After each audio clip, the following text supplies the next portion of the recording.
Bienvenue à nouveau sur Wello Résumé. Aujourd'hui, je vais donner un sens à un film parodique, répugnant et secret qui s'appelle Odd Thomas. Spoiler à venir. Prends garde et porte-toi bien. Odd Thomas, un cuisinier à la demande dans une humble communauté appelée Pico Mundo, a reçu un cadeau exceptionnel de sa mère. Le matin du 14 août, il voit Penny Callisto à l'extérieur de son appartement. Quoi qu'il en soit, elle ne laisse pas échapper le moindre regard à Odd, mais il la suit. Odd décrit que son père a enfermé sa mère dans une organisation parce qu'il croyait qu'elle était folle. Odd avait donc besoin de cacher son don pour se tenir à l'écart d'un destin similaire. Peu de temps après, Penny conduit Odd sur une route où il passe par Arlo Anderson, se présentant dans une décapotable. Après quelques réjouissances, Odd récupère les clés de Arlo et lui fait remarquer qu'il y a du sang d'une dame dans sa poche. Au moment où Penny entre en contact avec son épaule, Odd rêve de l'origine du sang. Odd reproche alors à Arlo d'avoir tué Penny et d'avoir recueilli une partie de son sang. Arlo s'enfuit, alors Odd le poursuit. Les deux hommes se retrouvent dans une maison où se déroule une fête au bord de la piscine. Odd ne tarde pas à l'attraper et à le frapper hors de contrôle. Au moment où Arlo voit un enfant plus haut, il le poursuit en essayant de le kidnapper. Quoi qu'il en soit, Odd le suit et le frappe à la tête avec une lumière. Arlo se connecte avec Odd dans une bagarre dans une dernière tentative pour s'enfuir, mais Odd le détruit. Arlo finit par se rendre après qu'Odd lui ait écrasé la tête contre un miroir. Au moment où Penny s'approche d'Odd une autre fois, il lui garantit qu'elle se rend dans un endroit chargé de grâce et de miracles. Odd note que les personnes mortes qu'il rencontre ne parlent jamais, et il n'arrive pas à en comprendre la raison. Alors que Penny disparaît, le chef de la police, Wyatt Watchman, réprimande Odd pour l'anéantissement qu'il a causé à la maison. Wyatt se bat contre le fait qu'ils auraient pu trouver une autre méthode, moins dommageable, pour obtenir Arlo, mais Odd prétend qu'il devait l'arrêter avant qu'il ne tue une fois de plus. Avant de partir dans différentes directions, Wyatt donne à Odd une histoire principale afin qu'il n'ait pas besoin de les éclairer sur ses capacités mystiques. Alors qu'Odd rentre chez lui ce soir-là, il voit des individus anonymes vêtus d'un signe de bowling rouge et sombre et lui demander de l'aide.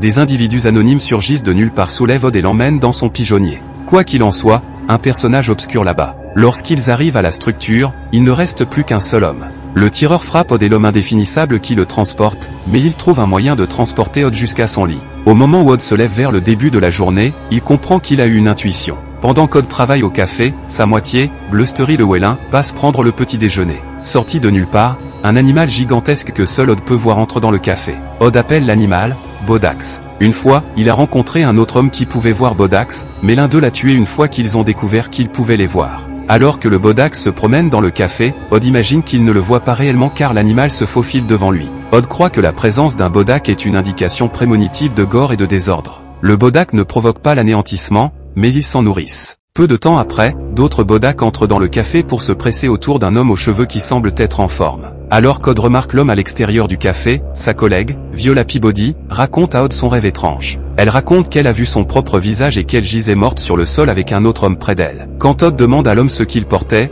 Viola découvre qu'il avait une chemise de bowling rouge et sombre. Odd se faufile dans un centre commercial à la recherche de l'homme amassé par Bodak. Peu de temps après, il se retrouve à l'extérieur du magasin de yaourts glacés où travaille Turbulent. Alors qu'il discute avec Blustery, il voit l'homme bizarre jeter un coup d'œil à un salon de l'automobile.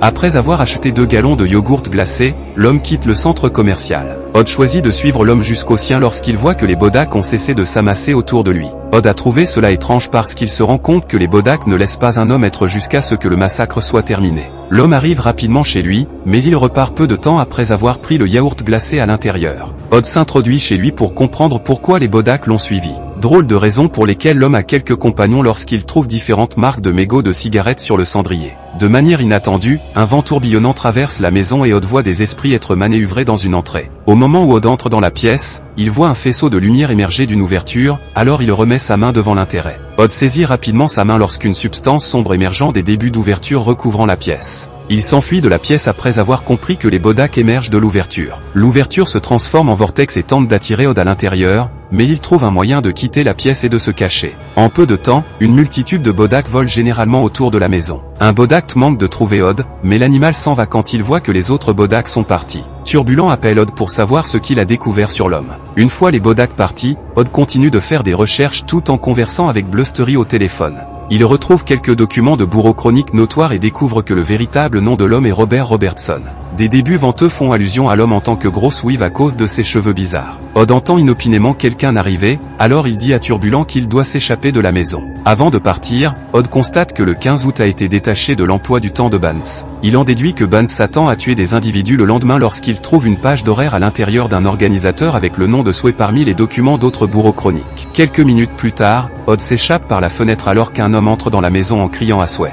Deux Rottweiler aboient inopinément sur Odd, alors il se cache sur le toit jusqu'à ce que l'homme ramène à l'intérieur. Ce jour-là, Odd met Wyatt en garde contre Banks alors qu'ils ont un grill chez lui, quand un autre flic nommé Consume Cole se présente avec sa copine, Lissette. Wyatt lui demande de vérifier les dossiers DMV de Sway. Peu de temps après, Wyatt revient et dit à Odd que Sway a déménagé en ville 5 mois auparavant à la suite de l'acquisition d'argent de sa mère. Sway a un dossier parfait, donc ils ne peuvent pas le capturer pour quoi que ce soit. Quoi qu'il en soit, Wyatt met un officiel juste après Banks puisqu'il se rend compte qu'Odd est rarement hors de la base. Après, Odd rencontre Blustery pour faire un barbecue à la friture d'une congrégation, tandis que Turbulent sort la nourriture, Odd voit Weave se diriger vers eux. Il se cache donc dans la sacristie. À l'intérieur, il traque une autre entrée, mais les facultés d'Odd que Weave est de l'autre côté, alors ils apprennent à Turbulent à se tenir prêt. Alors qu'Odd regarde à l'extérieur de la sacristie, Weave commence à frapper sur l'autre entrée, de sorte que le couple s'échappe de la congrégation. Weave gaspille la sacristie et l'indignation au lieu de les rechercher. Peu de temps après, le couple contacte Wyatt pour lui annoncer que Weave est en train d'anéantir la congrégation, tout en allant chercher quelque chose à manger au café.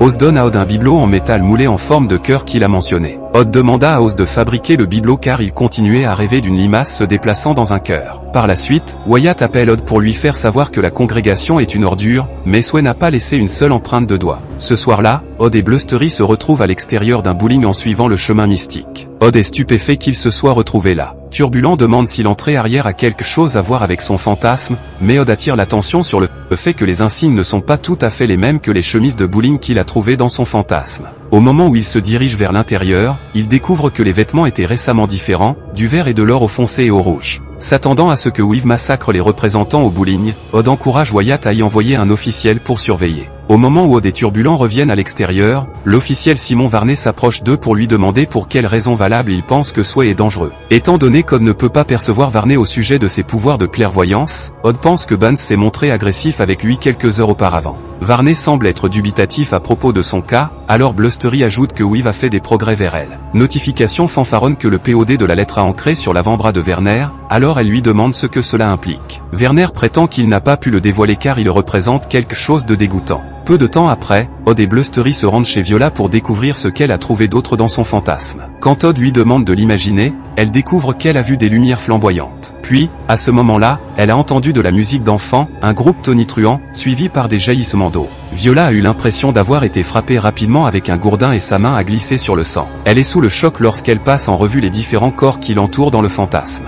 Au moment où Odd s'occupe des filles de Viola, il voit quelques numéros de bateaux flotter au-dessus d'eux, mais il ne le dit pas à Viola. Avant de partir, Odd apprend à Viola à sortir de la maison sans que personne ne sache où elle va. À son retour, Blustery lui fait part de son intérêt pour la sécurité d'Odd, alors il s'arrête pour faire un parcours pour des sentiments d'appréhension plus calmes. De manière inattendue, ils entendent une dame crier quelque part au loin. Non loin de là, Lissette est poursuivie par deux Rottweiler. Peu de temps après qu'un chien lui ait fait une embardée, deux coups de feu jaillissent dans la cour. Au moment où Odd et Turbulent arrivent à Lissette, il voit un homme avec une arme à feu pleurer alors qu'il comprend qu'il a tiré sur les chiens. Peu de temps après, la police arrive et découvre que Lissette a été touché à l'œil et entravé avant d'être tiré dans la cour, où les chiens l'ont poursuivi. Wyatt remarqua que celui qui avait tiré sur les canidés était un instructeur nommé Kevin Goss. Odd fait comprendre à Wyatt que les Rottweiler avaient une place avec Banks, alors Wyatt entraîne ses fonctionnaires à rechercher Weave avant de quitter le lieu du crime. Odd donne son bibelot à Wyatt et l'encourage à le porter. Par la suite, Odd signale qu'une camionnette blanche arrête l'appartement de Blustery. Il induit que Wyatt a envoyé quelqu'un pour protéger Turbulent. Quand Odd rentre chez lui, il voit une arme à feu sur le sol et une lumière dans les toilettes. Après avoir vérifié les toilettes, il trouve le cadavre de Weave dans la baignoire. Odd comprend que quelqu'un tente de l'approcher, alors il gère le corps tout seul au lieu d'appeler la police. Après avoir enquêté sur la carcasse, Odd en déduit que Sway est mort depuis un certain temps, pensant que Banks était probablement un fantôme quand Odd l'a vu à la congrégation. Odd en déduit que Weave lui reproche son décès, mais il n'a pas la moindre idée de pourquoi. Après avoir enveloppé le corps, Odd acquiert le véhicule de son voisin pour le dissimuler dans le bureau de gaz d'une prison indésirable. Il voit plusieurs bateaux qui le suivent et qui reviennent, alors il passe chez Wyatt, tandis que Wyatt va manger de la tarte avec sa moitié, car là, il entend la sonnette de la porte. Lorsqu'il l'ouvre, il a plusieurs fois sa chance. Peu de temps après, Odd se présente chez Wyatt, juste pour découvrir qu'il a été abattu. Quand Odd arrive à la clinique d'urgence, Carla lui fait comprendre que le bibelot a sauvé la vie de Wyatt, mais qu'un coup de feu est entré dans son corps. Quand Odd retourne chez Sway pour faire des recherches, il découvre que Weave a parcouru des destinations sur la construction de bombes ainsi que sur le satanisme. Sway a également vérifié les camionnettes de déménagement disponibles à l'achat. À l'intérieur de la glacière de Sway, Odd trouve des dents et des doigts coupés, alors qu'il va transmettre le fantôme de Bans à ses pairs. Sway tente de le frapper, mais les fantômes ne peuvent pas blesser les vivants. Quoi qu'il en soit, Sway peut s'en prendre à lui en lui lançant des meubles. Au moment où Sway frappe un four contre lui, Odd voit rapidement le gaz se répandre, alors il saute par la fenêtre avant que la maison n'explose. Odd ne tarde pas à comprendre que la vision de la limace à travers le cœur concernait Bans, et non Wyatt, alors il retourne en prison pour examiner le cadavre. Au moment où il jette un coup d'œil à la blessure, il constate que les lettres POD sont ancrées sur sa poitrine. D'étranges raisons pour lesquelles Wyatt et Varney coopèrent et leur tatouage représente le souverain de l'obscurité. Il en déduit que Varney a tué Weave et a tenté de l'approcher. Odd se rend ensuite au centre commercial après avoir compris que Varney va y envoyer son assaut. Odd se dirige directement vers la salle d'observation de sécurité et attrape un cogneur en cours de route. Après être arrivé dans la pièce, il constate que les membres du personnel sont maintenant morts. Un homme portant un voile de ski émerge, alors Odd le frappe à la tête avec une batte. Au moment où Odd découvre que l'homme derrière la housse de ski est Eckle, il présume qu'il est également l'assistant de Weave. Varney et Eckle ont provoqué les chiens de Weave à tuer Lisette au motif qu'elle avait trouvé leurs photos au centre commercial avec des documents sur leurs arrangements. Étrange notification qu'Eckle porte son uniforme sous son armure tactique, il présume donc qu'ils veulent éliminer leur gilet après l'assaut pour prétendre être des légendes répondant à l'appel. Odd ne tarde pas à comprendre que les Bodak ne se sont pas rassemblés autour d'Eckle et de Varney à la lumière du fait que les Bodak savent qu'Odd peut les voir. Avant de partir à la recherche de Varney, Odd s'empare de l'arme d'Eckle qui ne contient que 4 projectiles. Alors qu'il se rend au centre commercial, Odd considère que Viola et ses filles se portent bien, ainsi que les représentants du bowling. Odd conseille rapidement à Viola et à ses petites filles de quitter le centre commercial. Peu de temps après, Odd découvre que la musique d'enfant que Viola entendait dans ses fantasmes provenait d'un manège. L'énorme groupe venait de la télévision qui diffusait un match. Peu de temps après, des multitudes de Bodak entrent dans le centre commercial par une entrée. La frénésie suit lorsqu'une dame crie pour avertir les gens que quelqu'un tient une arme. Des individus tentent de s'échapper, mais les cadres de sécurité robotisés sécurisent l'ensemble de la structure. Peu de temps après, le tireur décharge son arme à l'extérieur du magasin de yaourt glacé. Odd tire plusieurs fois sur le tireur alors qu'il court vers lui, mais il le rate. Après le 3e tir, les Bodak se rassemblent autour d'Odd pour l'empêcher de tirer sur le tireur. Odd se bat pour réveiller son compagnon à travers les Bodak alors que le tireur recharge. Il tire rapidement dans la tête du tireur lorsqu'il le contacte. Odd se dirige progressivement vers le magasin de yaourt glacé, s'attendant à ce que Turbulent ait été abattu. Il se sent beaucoup mieux quand il voit Turbulent sortir du comptoir, mais il comprend rapidement que l'assaut n'est pas terminé quand il voit l'apparition de Lisette. Au moment où il élimine la couverture du tireur, Odd se souvient de lui comme de l'éducateur qui a tiré sur les canines de Sway. Varney est actuellement en fuite. Lisette conduit Odd jusqu'à la sortie du véhicule où il retrouve une camionnette de déménagement blanche. L'arrière de la camionnette est verrouillé, alors il demande de l'aide à un individu pour la briser. À la suite de l'ouverture de la camionnette, il constate qu'elle est chargée d'explosifs et équipée d'une horloge à laquelle il reste moins de 3 minutes. Alors que Varney quitte le véhicule, un Bodak lui demande de se rendre compte de la présence d'Odd. Varney tire sur Odd et le touche, mais Odd trouve comment démarrer la camionnette et la conduire hors du véhicule. Varney s'accroche à la camionnette alors qu'Odd quitte le centre commercial. Varney tire sur Odd une fois de plus, mais il se contente de lui effleurer la tempe.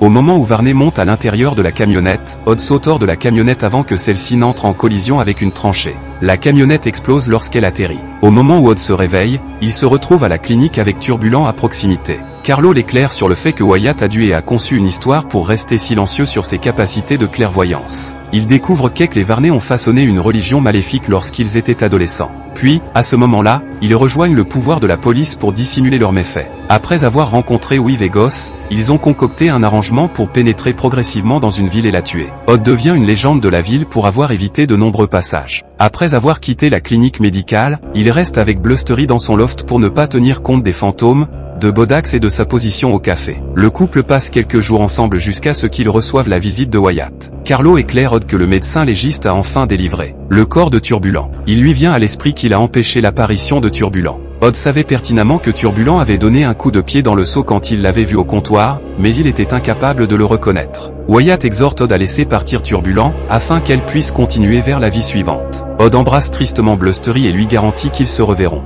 Peu de temps après, Blustery quitte le loft par la fenêtre et disparaît. À la fin, Odd se rend à Las Vegas, où il a l'intention d'impliquer son don alors qu'il se retient de voir Blustery une fois de plus. C'était tout ce qu'il y avait dans la vidéo, je veux vraiment croire que vous l'avez aimé. Abonnez-vous pour plus de contenu comme celui-ci et cliquez sur le bouton j'aime pour nous aider. Aussi, laissez un commentaire si vous voulez que nous récapitulions votre film préféré. Jusqu'à la prochaine fois, prenez soin de vous.